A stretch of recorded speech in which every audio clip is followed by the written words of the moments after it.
Welcome to Outta Pocket with Michael Davis. I'm your host, of course, Michael Davis, on the Boom Broadcasting YouTube channel, streaming live, and we have quite the treat for you today. And I wish it was a great day for me, but I'll be honest. I just got back from Charlotte, North Carolina, went and visited the Billy Graham Library. If you guys haven't checked that out, it is a really neat experience and would highly recommend. I got to go through there for free, which was pretty awesome. On the way there, on the way back, when I'm attached to this thing right here, I got some terrible news. And then I'd get some more terrible news. And then I'd get more terrible news. All of my favorite teams just tried to ruin my day today. And I'm going to need a little bit more time to process. I'm going to need about 15 more minutes to process these things. And so I decided I wanted to go ahead and start with my top quarter rankings. Now, if you haven't watched Outta Pocket before, I know we had, a new subscriber yesterday while we were live with Outta Pocket. I know the Gridiron Address got a few more people who joined us for the first time. So if you are new to Boom Broadcasting, I want to say thank you. And so you guys can comment, flash up on the screen. You get a shout out live on air from yours truly, but had to talk about these top quarter rankings. And I'm going to start with a newcomer. Now, I had the Los Angeles Chargers at number 8 last week, and they lost to the Kansas City Chiefs by 2. After the game-winning field goal just bounced off the crossbar, the LA Chargers were at that 8 spot. And I was between one or two teams last week, and I had the Chargers. I'm like, hey, if they beat the Chiefs, they're moving on up. If they lose to the Chiefs, they're probably moving out. And their time in the top quarter rankings was short-lived, but I'm giving it to their AFC West rival, the Denver Broncos? Really? Look at this Denver Broncos team. Okay, I am so impressed with what Jim Harbaugh has done to change the LA Chargers and that organization, especially when you lose guys like Keenan Allen and Mike Williams and Austin Eckler. You really have a brand new offense. Well, the Denver Broncos are doing this with a brand new quarterback, rookie first-round draft pick, Bo Nix. And everybody was like, oh, Russell Wilson couldn't hang there, and maybe Russell's washed, and then he's thriving in Pittsburgh. And then you look at Denver, and you're like, oh, they got Bo Nix. They ain't going to be good. Well, the joke's on you. Bo Nix is good. The Denver Broncos are good, and it's all about partnerships. I don't know if you guys have ever been in a relationship before. Some of you may have, but two people could be going through life together and just realize that they're not meant to be together. It doesn't mean they're a bad partner. It doesn't mean they're a bad person. It just means that union wasn't supposed to happen and wasn't supposed to work.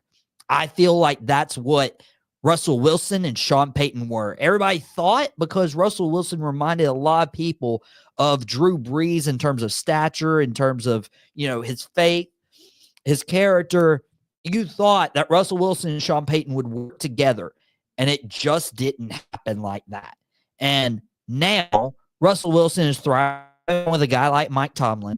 And in addition, Sean Payton found his guy in the draft. He went after his guy in the draft, and now they're seeing success. 8-5. It's one of the best Broncos seasons we've seen quite in some time, probably since Peyton Manning won Super Bowl 50. So kudos to Denver getting in the top quarter rankings for the first time. Now, my next team also lost this past week, the Green Bay Packers.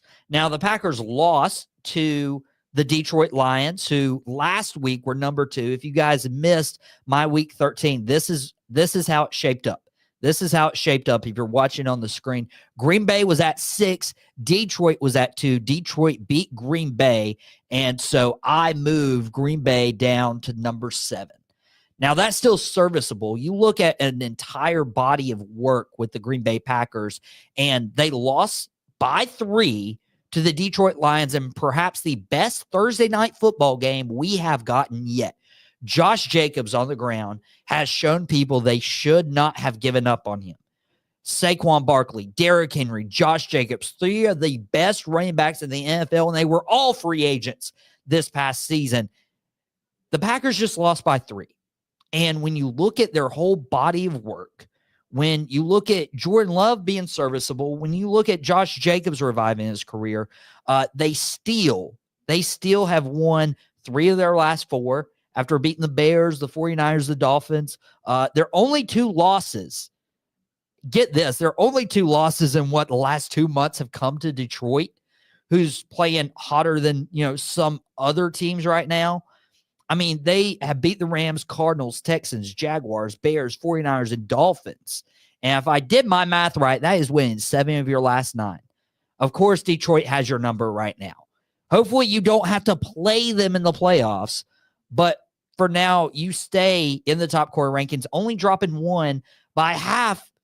I have to bump you up, your NFC North rival, the Minnesota Vikings. Now, there's this old saying, you are what your record says you are. And at 11-2, the Minnesota Vikings are undeniably good.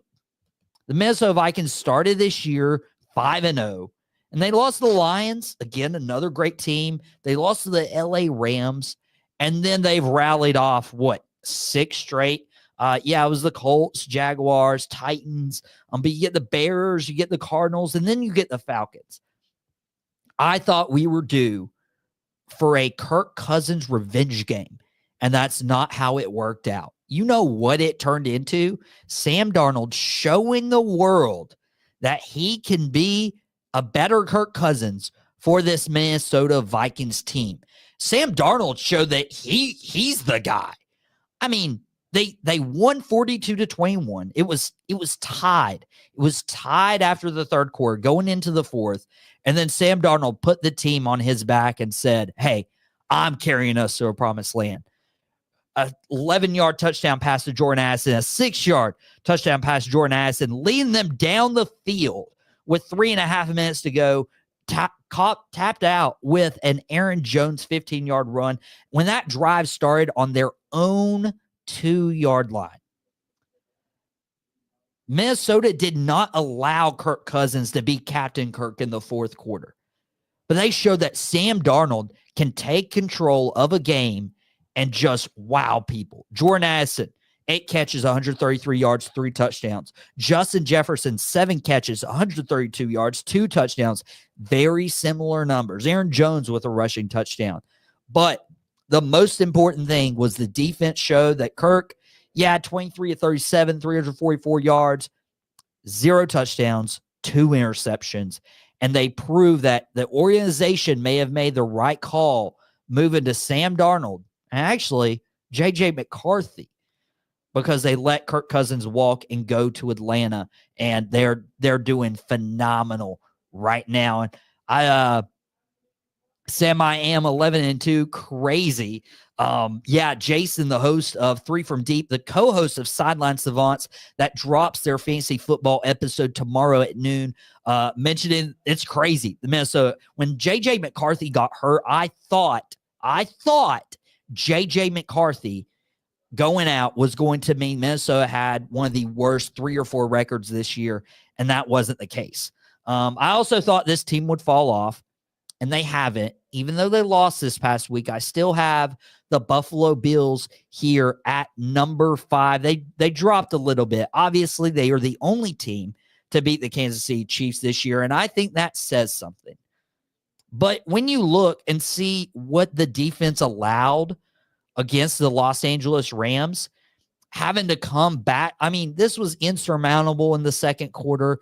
This was insurmountable in the third quarter, and they had to come back, and their comeback fell 2 points short, 44-42 on the road against the Los Angeles Rams, making the Rams look like they were back when they reached the Super Bowl. Matt Stafford, 23 of 30, 320 yards, 2 touchdowns. Kyron Williams, 2 rushing touchdowns. Puka Nacua, a receiving touchdown, 12 catches, 162 yards, a rushing touchdown. Cooper Kupp having a big game, 5 catches, 92 yards. They let Puka and Coop just demolish them. And then you're looking at Josh Allen and you're like, hey, he's doing pretty good. No turnovers. He 22 of 37, 342 yards, 3 passing touchdowns, 3 rushing touchdowns. Josh Allen helped a lot of fantasy football teams this week, but it wasn't enough.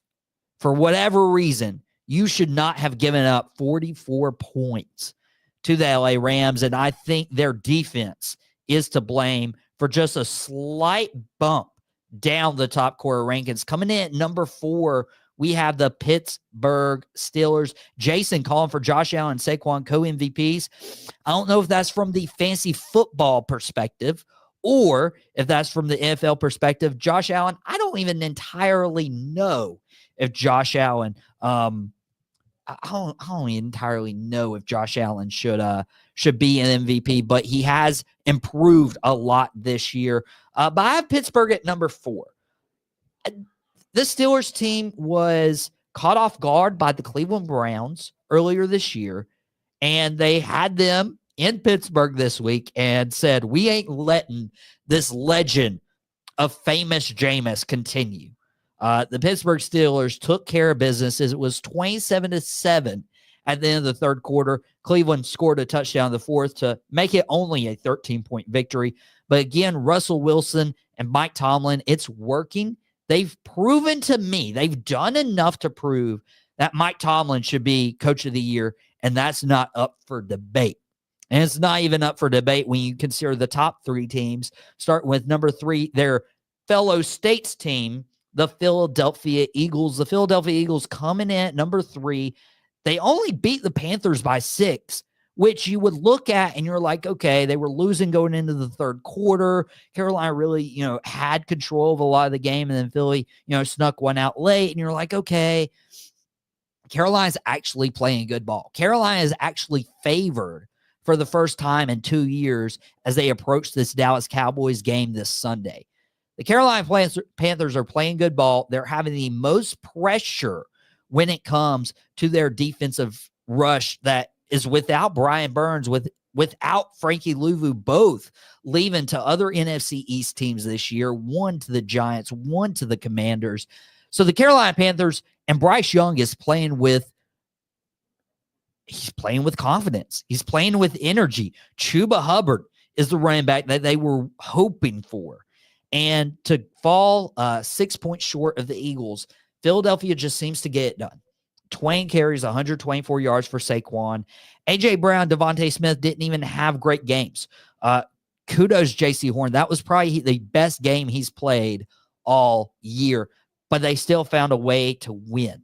And that's what you need to do at this time of the year. And Rock Renegade joining us. Steelers will get a really good test against the Eagles this weekend. So that is a really great point. Week 3, number 3 and number 4 in the top quarter rankings will be playing this upcoming weekend. It is going to be it's going to be interesting seeing who wins that game. Currently, Philadelphia is favored by 5 points. Obviously, Philadelphia has the edge with the running game, but the Steelers are just functioning at another level because of Mike Tomlin, despite the roster. So it's really going to be talent versus coaching this week, and we're going to preview that, obviously, on Friday's episode of Outta Pocket. But come in at number 2, another team that's well coached, the Detroit Lions. A lot of people like to tell me that this team is the best team in the NFL. They're 12-1. They're hot. They haven't lost since week 2, and they're playing good. They could have easily lost to the Packers. They could have easily lost to the Bears.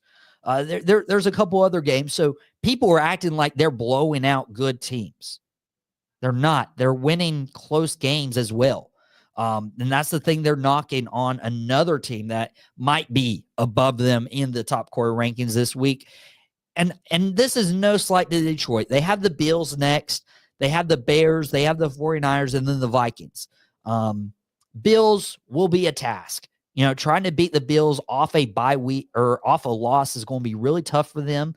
But then you have the Bears, could be a win. 49ers, they're not healthy, could be a win. The Vikings will be a tough task the very last night of the year.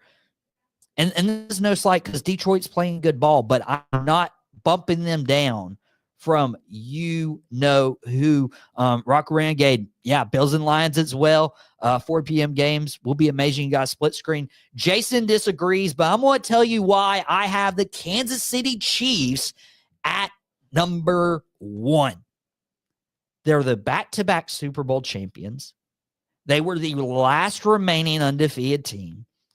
And while people are trying to penalize this team for winning close games like they are, do you know what? That makes them number 1 even more. The Chiefs are 7-0, undefeated at home. Their only loss came to Buffalo, who is in these top core rankings at number 5, was as high as number 3 last week. And yeah, they should have lost 5 games, a block, a fumble, a doink. They're winning games. That's what you do.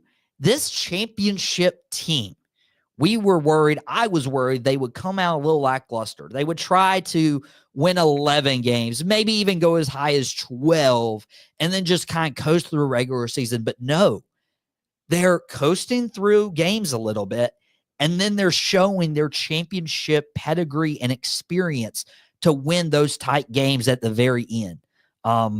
And Rock Renegade, Casey had 3 different kickers kick game-winning kicks. Like, this Chiefs team is inevitable.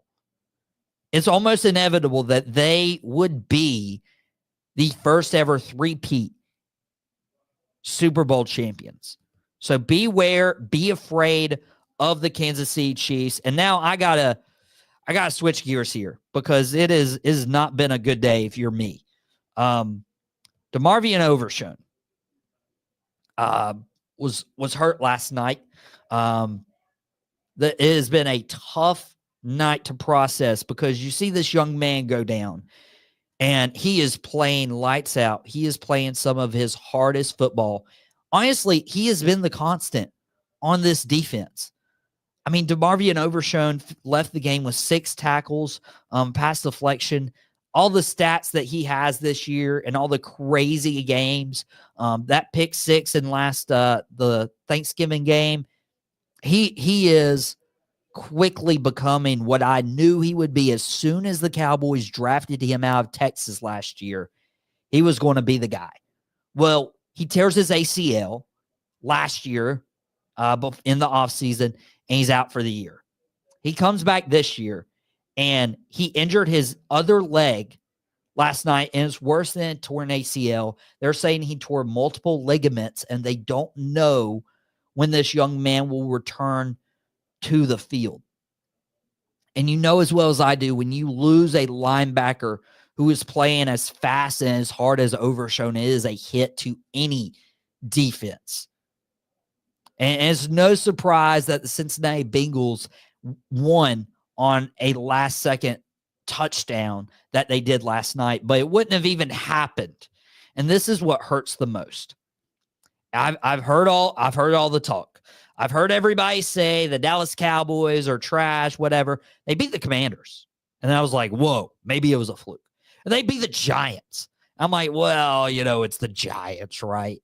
But they're playing good ball, and they're starting to get the run game going. And even this game, Rico Dowdle, 18 carries, a career high again, 131 yards.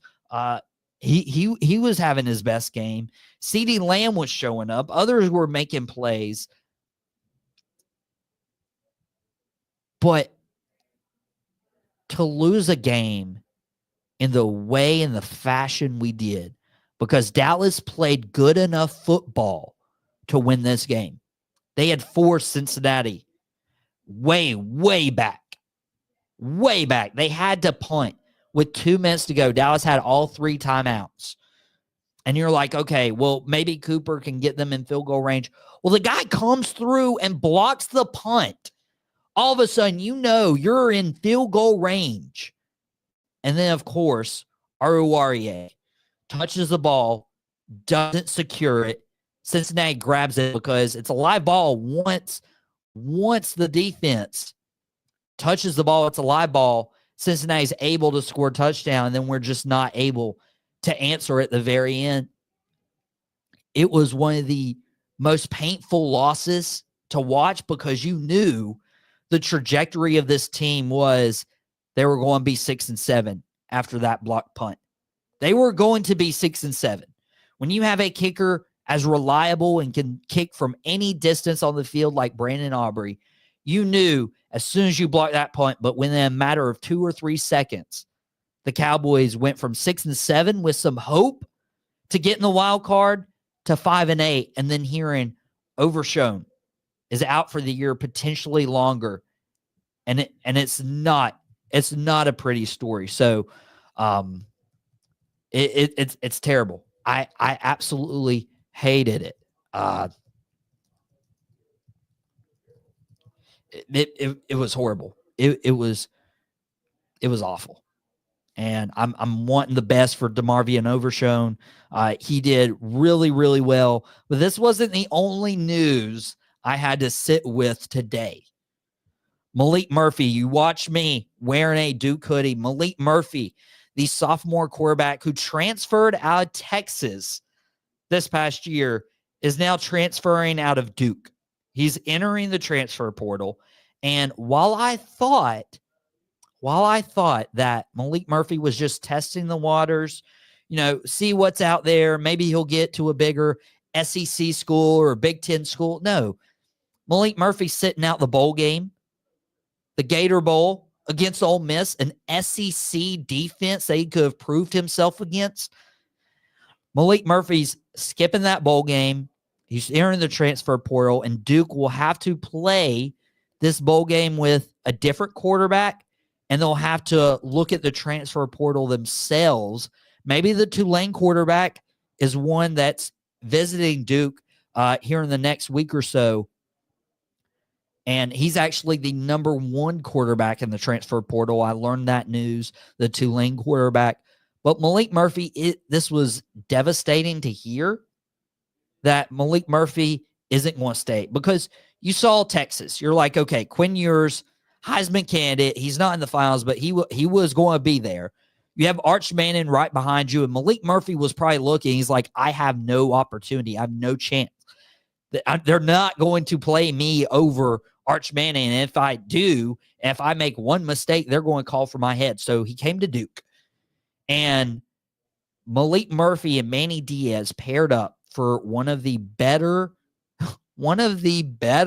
quarterback coach duos. And Maalik Murphy had a good relationship with his offensive coordinator, enough to flip him the bird as part of a dare, as a part of a challenge, that he wouldn't throw a ball deep. And he did. And he got fined for it, obviously. But Maalik Murphy leaving Duke leaves a hole. Now, I'm sure Manny Diaz and the way this team performed this past year can help with that. Maybe Bill Belichick gets this UNC job and you don't have to worry about losing recruits to North Carolina. But if something doesn't change, and I think we are, I think the ACC is becoming a more prestigious football conference. If something doesn't change, then this will be a continuous revolving door of people, players, and coaches using places like Duke to just get to an SEC school. And I don't think that's right. I'm hoping for the best for Maalik Murphy. Depend on where he goes, but this news hurt. But this is actually happening. Do you know what's not confirmed to be happening? Jimmy Butler. And I told you guys, my phone was blowing up one way or another today. First Overshown, then Murphy, and now Jimmy Butler. Apparently, Shams reported that the Miami Heat are actively exploring trades for Jimmy Butler, namely with preferred destinations of the Dallas Mavericks, the Houston Rockets, and the Golden State Warriors, and preferring to go to a win-now team. Let me just go ahead and tell you guys, Tyler Hero has been in these trade rumors for 3 years now. And this is when the team was contending for the NBA Finals. Tyler Hero is no stranger to these trade rumors. Jimmy Butler has been traded in his own right. And while I would love to see Jimmy Butler get a ring, and while maybe there's an opportunity with the Dallas Mavericks. While there's maybe an opportunity with the Warriors, I think the Warriors window is about as closed as Miami's. Houston, they haven't even opened that window yet. Would I blame Jimmy Butler going to Dallas? No. Would I blame Luka for coming to Miami? Like there's reports of him potentially looking when his contract expires. No. Those are two very good organizations. Those are two very good teams with win now capabilities or great front offices that can make a good shot. Jason saying Golden State, a good fit. Houston in close second. How long does Curry have? How will you rely on Draymond Green? Jonathan Kuminga, is there enough for Golden State that makes it alluring enough? Houston, they're young. Jimmy Butler will obviously be the guy. Is that an option to go out west? And it all depends on what Miami wants for him. Now, that's a great point. I don't think Jimmy Butler gets traded. Despite what Sham said, you hear Eric Spoelstra in the media, you hear Tyler Hero in the locker room saying Jimmy Butler had good vibes. It doesn't look like he wants to leave. He's mentioned on several occasions Jimmy wants to stay with the Heat for life. And why would he not?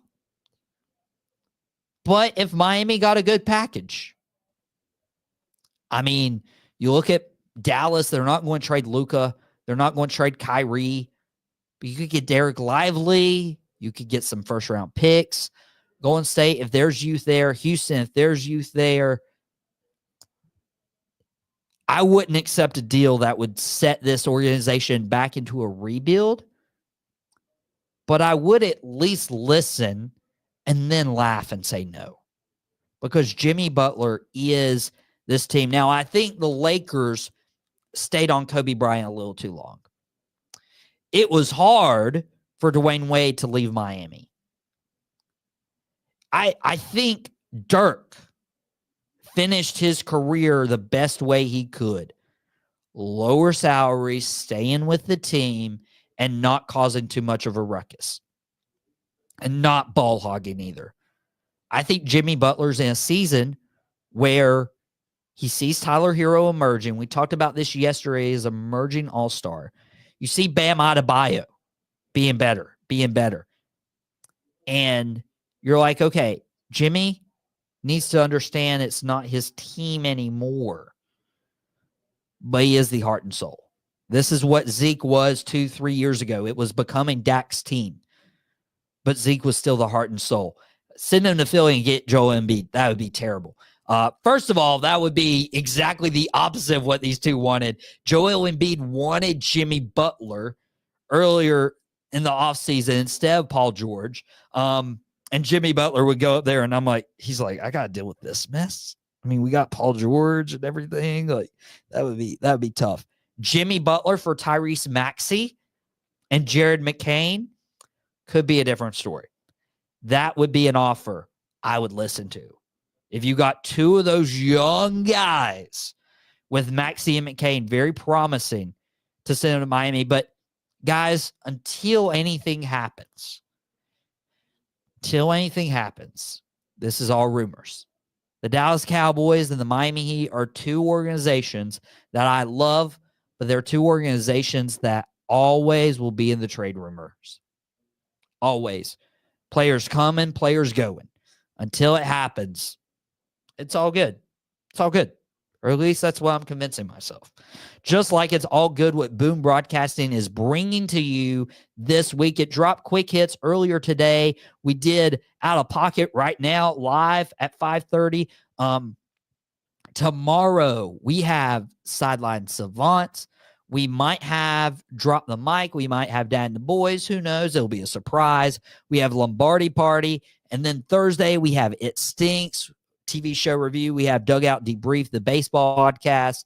And then Outta Pocket will be back on Thursday at 5:30 p.m. Eastern time for your viewing pleasure. But for myself, Michael Davis, It's been Outta Pocket on Boom Broadcasting. Thank you, guys. If you enjoyed this, please like and subscribe. And if you're already subscribed, share with a friend that you think would enjoy this. And we'll see you back here on Thursday. Well, that's it. I really hope you enjoyed it. We had a ball making it. Thank you very much.